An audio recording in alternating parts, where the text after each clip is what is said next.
Les chroniques du Moulin, c'est toute l'année. Vous vous arrêtez des fois. Vous les tournez quand, ces chroniques? Tous les lundis?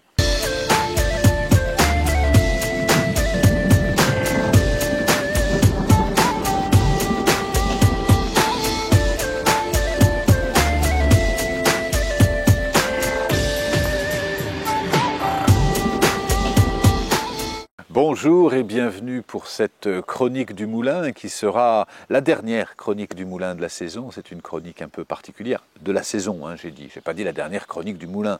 Non, non, on a encore un peu de réserve. Mais vous savez que cette chaîne YouTube, je l'ai lancée au début de l'année, à l'automne de l'année 2018.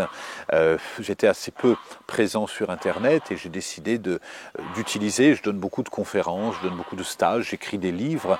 Et à un moment donné, je me suis dit que, voilà, on me demande régulièrement quand est-ce que tu vas donner une conférence à Strasbourg, à Perpignan, et ça fait faire beaucoup de kilomètres. Donc j'ai décidé de vraiment mettre en place un enseignement qui soit sur le net, et donc d'utiliser pour ça une forme qui me correspondait pas mal, la forme des chroniques. Des chroniques, c'est une réflexion de 8 à 15 minutes à peu près, hebdomadaire, où je vais sur un thème pouvoir le partager avec vous. Et donc, c'est la deuxième saison qui arrive au bout, pour laquelle je partage ces thèmes avec vous, et j'ai beaucoup de plaisir à le faire.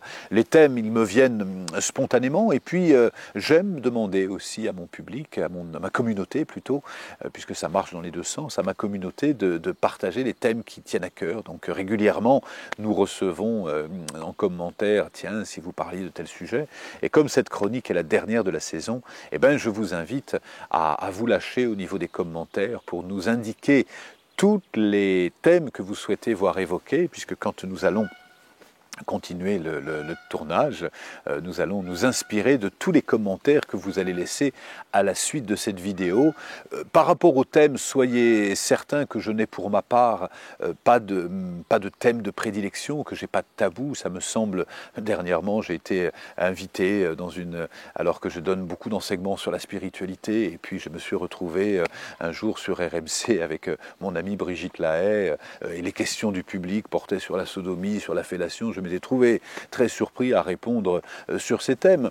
Voilà, parce que pour moi, ce qui me tient à cœur, c'est de répondre spontanément aux thèmes qui nous préoccupent.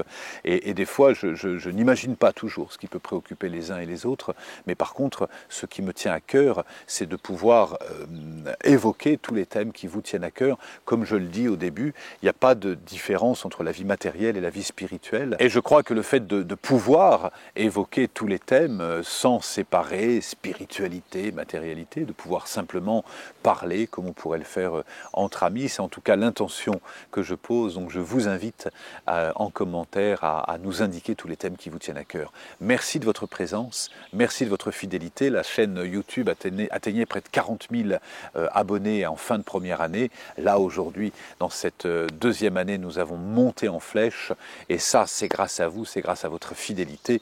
Merci de nous soutenir, merci d'être avec nous, merci d'être au rendez-vous chaque semaine.